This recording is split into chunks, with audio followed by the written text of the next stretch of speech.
Today's reading is from Matthew 5, verses 1 to 16. Now when Jesus saw the crowds, he went up on a mountainside and sat down. His disciples came to him, and he began to teach them. He said, "Blessed are the poor in spirit, for theirs is the kingdom of heaven. Blessed are those who mourn, for they will be comforted. Blessed are the meek, for they will inherit the earth. Blessed are those who hunger and thirst for righteousness, for they will be filled. Blessed are the merciful, for they will show mercy. Blessed are the pure in heart, for they will see God. Blessed are the peacemakers, for they will be called children of God. And blessed are those who are persecuted because of righteousness, for theirs is the kingdom of heaven. Blessed are you when people insult you, persecute you, and falsely say all kinds of evil things against you because of me. Rejoice and be glad, because great is your reward in heaven. For in the same way they persecuted the prophets who were before you. You are the salt of the earth. But if the salt loses its saltiness, how can it be made salty again? It is no longer good for anything except to be thrown out and trampled underfoot. You are the light of the world. A town built on a hill cannot be hidden. Neither do people light a lamp and put it under a bowl. Instead, they put it on a stand, and it gives light to everyone in the house. In the same way, let your light shine before others, that they may see your good deeds and glorify your Father in heaven." This is the word of the Lord. Well, good morning, everyone. It's good to be with you virtually again. I'm going to be continuing in the series that Drew and Dr. Grants have shared in with you recently, and what it means for us as a church to be actively engaged in community. Growing up in Edinburgh, there was a local homeless charity that was called Bethany Christian Trust, and on Friday nights they would do homeless ministry. They would have an old van. It was a VW camper van, a cool little one that was converted into a soup kitchen. And they would park it on George V Bridge, for those of you that have been in Edinburgh. And we would stand there and we would hand out soup and sandwiches and new pairs of socks to homeless people in the city. And we would do that in February, in November, when it would be in the 20s, it'd be cold, it'd be miserable. And we were just there as a presence to hand out toiletries, socks, and food, like a warm meal to the homeless of the city that needed something to eat. Friends of mine would ask me, it would often be on a Friday night or a Saturday night, they'd say, "Oh, Jordan, what are you doing this weekend?" And I would say, "Oh, I'm going to go and help out at a homeless kitchen." And they were like, "Oh, cool, good for you. Yeah, good work, Jordan." And I was like, that was my opportunity to be salt and light, was I would have to do these things myself, that my actions would speak louder than my words. People would say, "Oh, why does Jordan feel the need to go and serve homeless people?" And I think I had a pretty shallow understanding of what Jesus was calling to when he meant for us to be salt and light. Sure, there's so much validity in these acts of serving, but it's not really about how people perceive what we do. It's about what can we as a community, what can we as a church, what can we as Memorial Presbyterian, what can we do together to build a fairer, more just society. It's not just about the acts of how we're perceived, of what sort of morality that we hold. It's about what can we build of God's kingdom now, here in Memorial, as it is in heaven. So we're going to read those well-known verses from the Sermon on the Mount. I'm going to share a few thoughts on those, and the sermon time will be slightly more condensed, and we'll end with an interview that I'm going to have with a friend of mine, Kevin Jones, who works for the mayor's office, and he also is the pastor at Tabernacle Church in the Tamarind area of our city. So I'll have a few thoughts from me, and then I'll have an interview with Kevin about somebody who really embodies what it means to be a community activist, somebody who is engaged, somebody who's using his office with the mayor, and somebody who's using his office as a pastor to really build about that sort of salt and light change in the city. So the verses today are going to be from the Gospel of Matthew in chapter 5, starting in verse 13.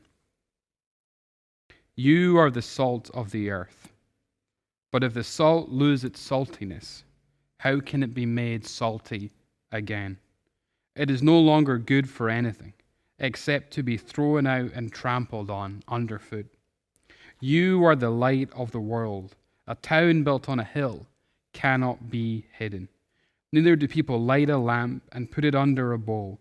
Instead, they put it on a stand, and it gives light to everyone in the house. In the same way, let your light shine before others, that they may see your good deeds and glorify your Father in heaven." So often we hear talk about justice and mercy in the Christian life. And I think that we in our church do an awesome job. We do a great job of mercy. We give to people, we give to the needy in our city, we give to the needy in our church. And so many of you have been incredibly generous in what you have given to support our relief funds for COVID-19. Thousands and thousands of dollars have been given to support people in this very city, in this church, and to help them get through this time. Publix gift cards, paying for utilities, paying for rent. You have been unbelievably generous in helping people go through this trying time. So the mercy aspect is one part of what we are called to in being salt and light.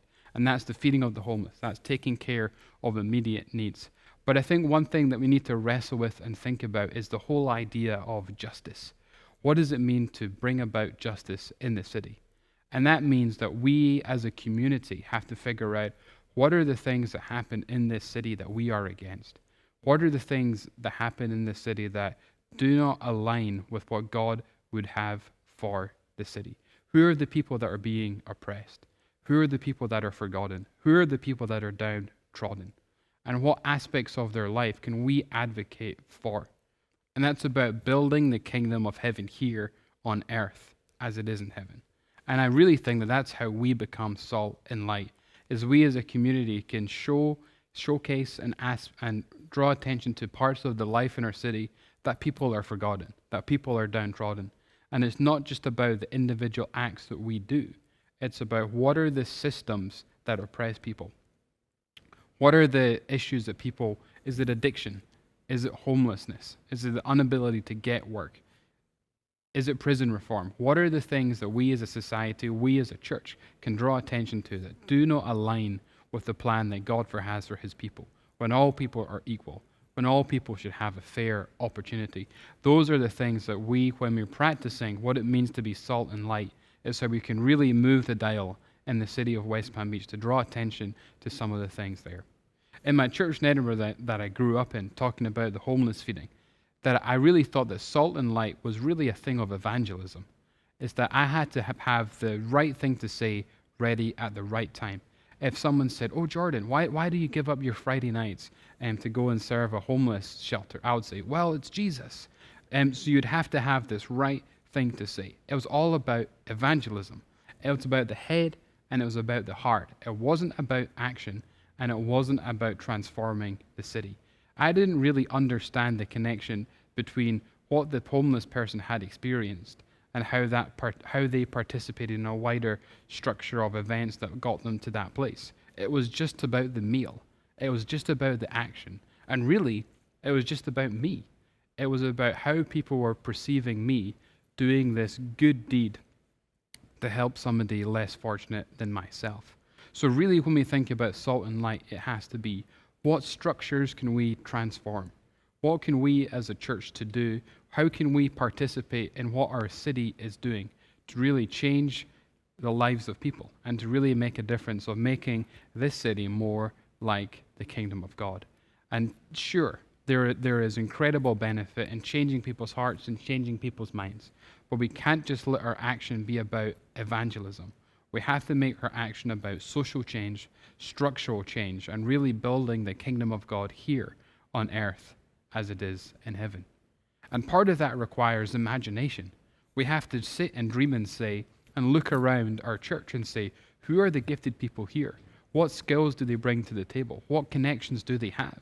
And how can we use those to come together, to dream, and really think about what would it look like for us to come together, to rally around one another, and not just think about actions, but think about what systems can we change?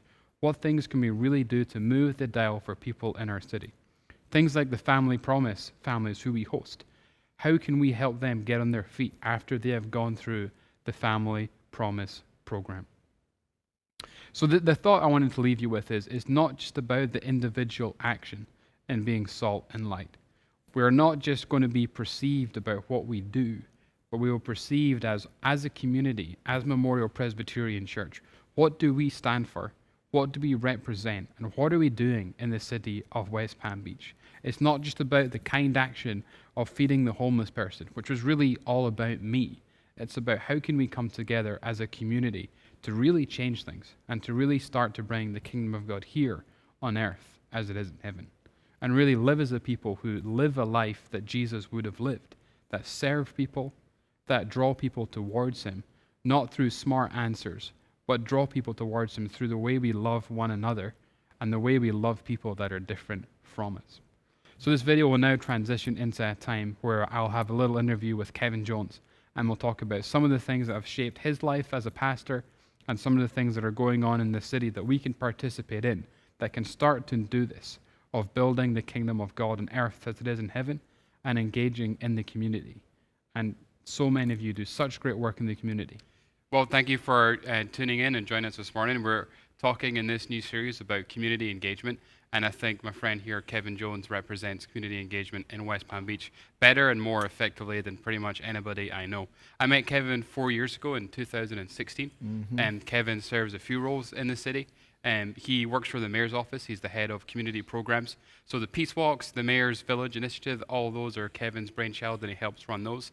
And he also has the part-time job, which is probably more like 4 full-time jobs, of being the assistant pastor at Tabernacle Missionary Baptist Church, which in fact is older than the city of West Palm Beach itself. Yes, sir, it is. Yeah. So Kevin, for your professional life has been defined by community engagement, whether it be through the church or through the mayor's office. Right. What are some of your earliest childhood memories, maybe in the church or at home, that have formed the way you view the role of community engagement, and why is it important to you as a pastor and as a Christian? Right.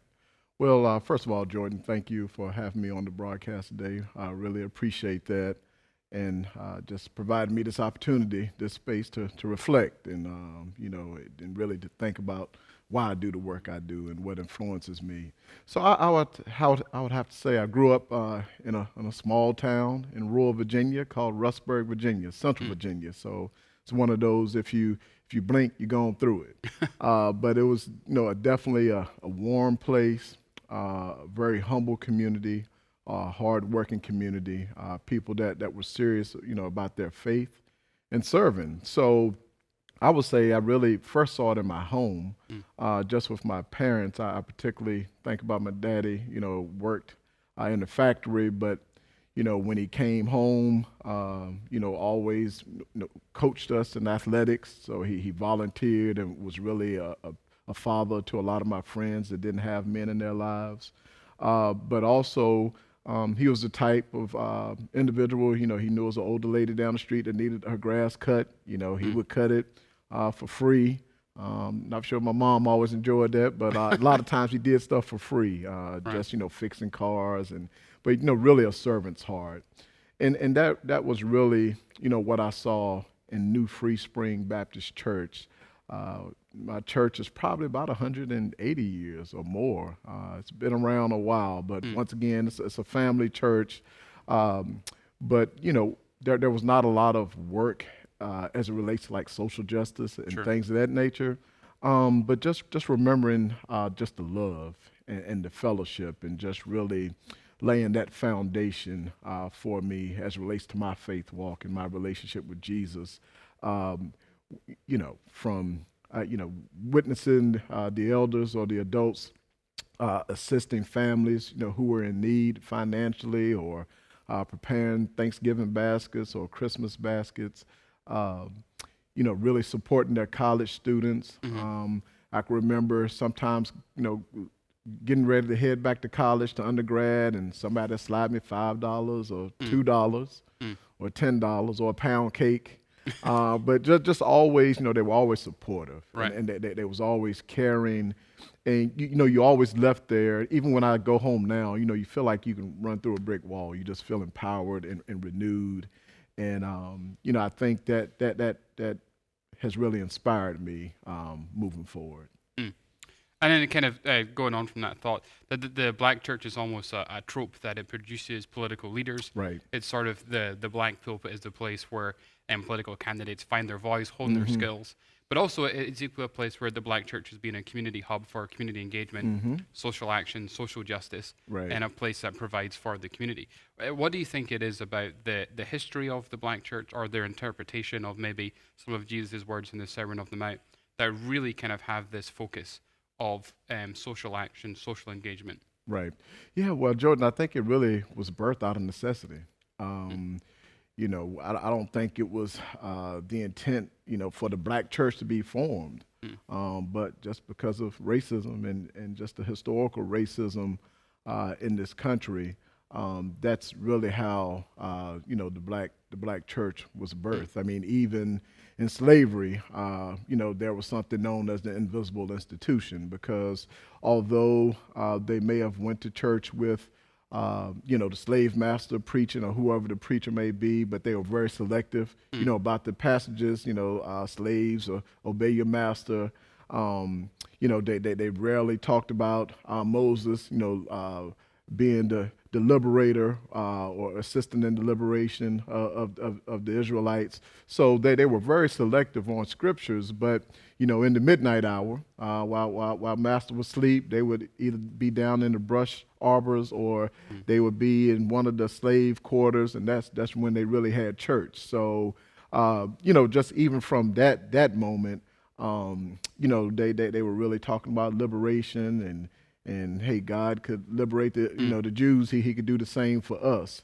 And what you find, when I say it was birthed out of necessity, when I think about especially inner city context in the early 20th century, especially when you think about the Great Migration North, and you had a lot of African Americans, looking for a better life, but out of fear, of lynching and things of that nature in the early 20th century, they went to the north, Chicago, New York, Milwaukee, these big cities.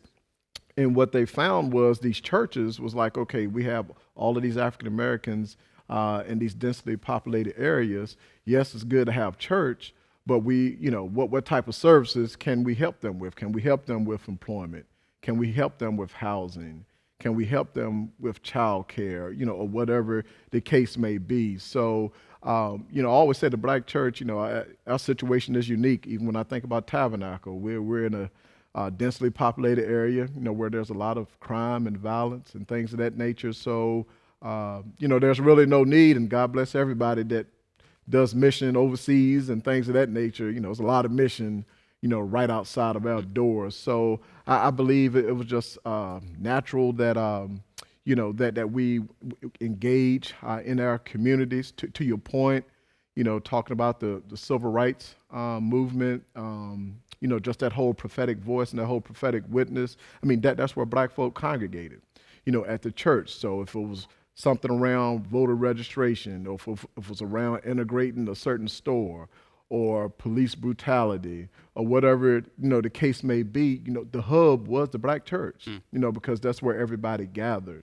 and and I believe naturally, a lot of the movement and the seminal movement that we are aware of, the civil rights movement, it was birthed out of the church. I mean, they were beat down, they were called everything but a child of God Monday through Friday, but Sunday morning, they were deacon, they were pastor, they were missionary, they were an usher, and I believe, that's where they really understood that they were somebody, that they were created in the image of God, and I think that's fueled, a lot of the work that takes place, in our tradition, reading, the Old Testament prophets, looking at Jesus' life and just how, he talked about the importance of loving neighbor as self, and really, if you just look at his life and his ministry, he was always for the outcasts and for those, that have been pushed out of society, so to speak, the marginalized, and I believe a lot of that, has inspired, the work in our tradition, and then like you say, the great oratory and things of that nature. I think that comes from the Easter and Christmas speeches and all of that. You hated it growing up, but they always tell you, hey, you're going to appreciate this one day. You're really refining your skills, and that's why I think you do see some of our leaders with just such great oratory, because they modeled, the pastor, the preacher, and they found their voice in the church. And then, so I think when growing up, when I thought about Jesus' call for us to be salt and light, Mm-hmm. it was more that I had to be ready to give an answer. Mm-hmm. It was sort of an intellectual thing. Okay. That in the terms of sort of evangelism, that Mm. if somebody was a seeker or whatever Mhm. language you might use, that if they kind of engaged with me about being salt and light, I'd be able to like Right. have a quick response. Mhm. And it was more to do with like the moral values I live my life by. Right. That me as an individual, I would stand out as salt and light. Mm-hmm. But I think that really kind of misses the point on kind of some of the things you're talking about, much more of an Acts 2 sort of representation, that the whole community should look different and should be distinct in the way they provide for people going off to college, the way they take care of the widows and orphans. Mm-hmm. So I think I had a really individualistic view of what salt and light meant. Mm-hmm. So in your role as a pastor, in this kind of light of community engagement, how do you encourage your congregation to be salt and light? Yeah, well, we preach on it a lot. We believe in a practical theology. You'll hear our pastor say that a lot, where, yes, it's good to worship. It's good to praise God on Sunday morning, but it's not only for you. So when we go out into the marketplace, how are we living out our faith? So we really challenge our congregants, with, like you say, being the salt and the light of the earth. And so we preach it, we try to model it. But so you're asking as far as some of the different activities. So we feed about 150 homeless. Well, let me back up and say, there's a lot of opportunities. We feel like where people can engage and live out their faith and be that salt and light. We feed about 150 every Sunday morning, so it's opportunities, to serve in that capacity. And they're all from the local area? Or do Oh people kind of yeah, come in homeless, community residents, that need a meal. So we're blessed to be able to provide that. We also tutor. We have an after-school program that we partner with Palm Beach Atlantic with. We adopted a school in the historic Northwest, UB Kinsey Palmview Elementary. So we really try to carve out or craft ministries or opportunities for people to serve. So we consider that somewhat mercy ministry. I mean we're a registered third party voter registration organization. So we're really about getting out. Souls to the polls. Yeah. But we're really serious about registering voters. I mean we've held housing workshops, expungement of records workshops for the community. But also we believe we have to get out in the community. So with the Peace in the Street walks, we really try to engage our neighbors. And what we really, as it relates to justice, we're part of an organization called Peace, People Engaged in Active Community Efforts. So it's about 20 churches or faith institutions from across the county, and that the whole goal of that is to hold systems accountable and to do justice. But we've been able to address issues like affordable housing, community IDs for our undocumented and seniors and returning citizens. We've addressed youth crime, wage theft. It's really about being that moral voice and just being a presence, a godly presence in our community. So there are several ways. We have some mercy ministry where we're feeding and clothing and tutoring, but also more of the justice angle where we are looking at public policy. Yeah. Mm-hmm. And for you, just what would be the difference between justice and mercy from your role as a pastor and kind of some on like the ground?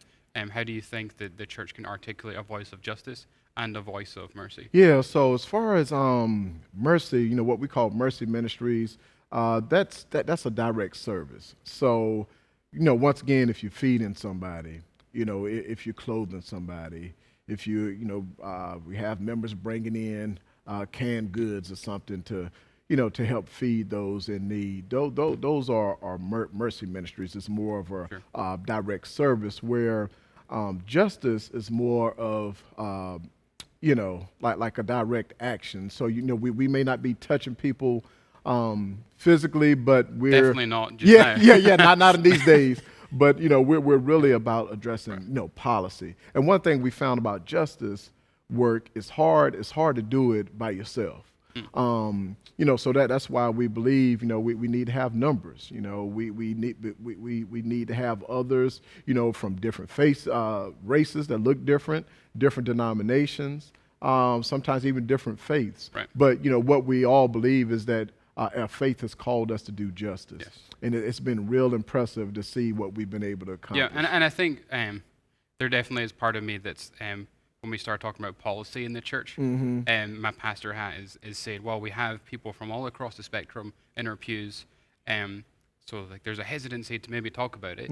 But I'm sure if you sat every single person down from across the spectrum, they would say that it's unfair and unjust that people can't get access to mortgages because of the neighborhood they live in. So it's finding what are the common things that we can champion with one another and say, this goes beyond party politics and Right, says that right. as a Christian, that things are going on in our city still today. That's right. That directly go against the words of Jesus that say all are equal. Right. And it's how can we together partner in those roles there to make that sort of stuff happen. Yeah, And I think because the white church has been in a place of power, it's not needed to talk about policy because it's not affected us. Yeah. But I think that's kind of where the political sort of incubator comes in the black church because they've had to articulate a space of how can we change the things that are affecting us. Yeah.